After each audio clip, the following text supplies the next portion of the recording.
And yeah, I'd like to talk a little bit about how we're going to make this all happen, and that's getting much better information about all the urban forests in the state of Wisconsin.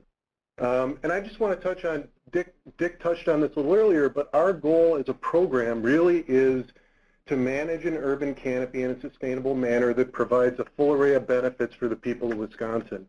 I want to reiterate that canopy piece, again, that's the entire canopy, not just public trees, as Dick mentioned, but also those benefits. And that's really how we want to go with our program.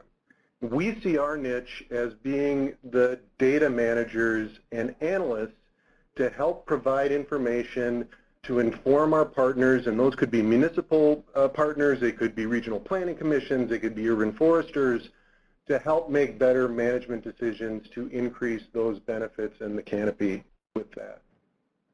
So how are we going to do this? First, and this has been touched on before, but we have to better quantify those benefits. And I think with iTree and the advances that have been going there and the marriage of iTree and Urban FIA, we're well on our way to doing that. We also need to monitor urban forest characteristics to help assess what's going on there. As Dick mentioned, our forests, do they have a resilient mixture of species and different age classes and so forth that can resist an individual pest or a storm or anything like that? And the big key to this also is monitoring and assessing changes through time. And that's not only in the amount of canopy, that's in canopy composition, and I think that's how, and to understand why those things are changing. And I think it's also critical to remember that data and technology is changing, it seems like, on a daily basis. And there are always new tools being developed that can help us assess these kinds of resources. And I think it's really important for us to be able to adapt as those technologies and data become available. So what do we really want to know? And some of the answers to some of the questions we think we know, or we know the questions we want to ask. Some of those I've mentioned already.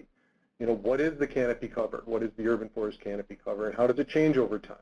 What is the canopy composition, and how does that change over time? What are the reasons for those changes? And what are the values of the urban forest? Some of those we've just talked about, and Mark actually mentioned the National Woodland Owner Survey moving into pilot projects for urban forests. So we want to assess what people value out of their urban canopy.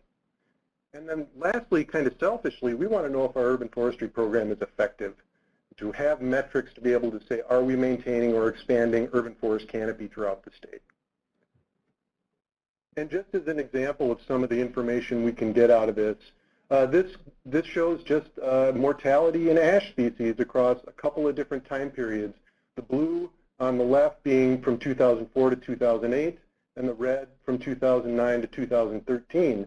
And in the southeast part of the state, you can see a huge increase in ash mortality between those two time periods. And obviously that is coincidental with the advent of emerald ash borer. And that's where it is most common and the biggest problem for us. Now again, this is from the rural traditional FIA data. So I can say a lot about the forest lands in those areas, but not yet about the urban forest issues there. So that's one of those things we really need to get a better grip on.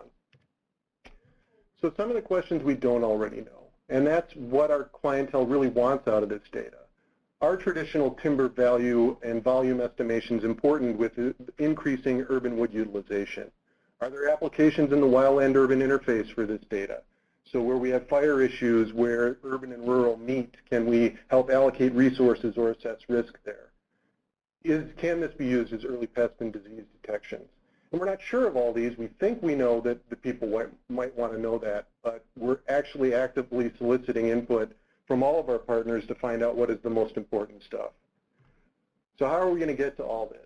And Dick and I have been talking about the three-legged stool for a long time. I found this piece of clip art a while ago, and I thought this is brilliant. You got the thinker pose, you got three legs of the stool, this is great.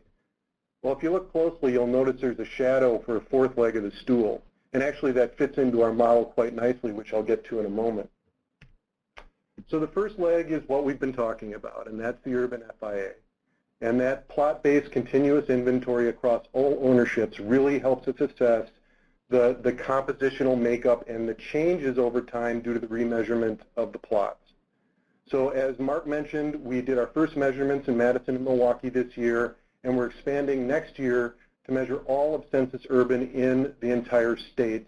And we're doing that at a 5 times intensity, about 1,000 plots, so that we can hopefully get finer scale information across the urban land. Our second leg is actually looking at what our municipal partners have been doing for a long time. There are a lot of street tree and park tree inventories out there. What we'd like to do is aggregate those data into one system so we have a statewide look at private trees. Now, I won't go into details. There are some drawbacks to these data sets. They're not designed for the same purposes in every case, so there is a little issue with getting data together. But we're also hopeful that we can do this effectively and also include other data as they become available. And lastly, the third leg is a remote sensed piece of the entire urban forest canopy. And we're working with our partners at the University of Wisconsin right now to develop a method. As a matter of fact, we should have that method available in the next month. And we will also be doing kind of a city-by-city analysis of all the urban areas of the state to assess how much canopy there actually is. And we plan on remeasuring using that same methodology periodically, that maybe every 5 years or every 7 years or every 10 years.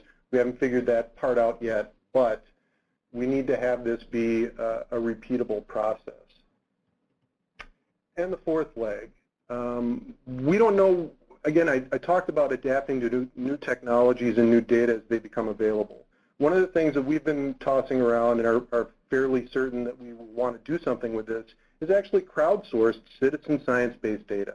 Can we get people out there to actually enter information about the trees in their backyard in there to help complete the picture on private land?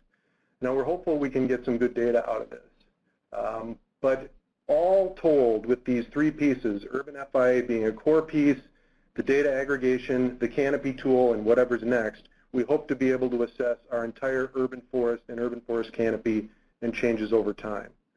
And with that, I think I'm done, and I thank you for your attention.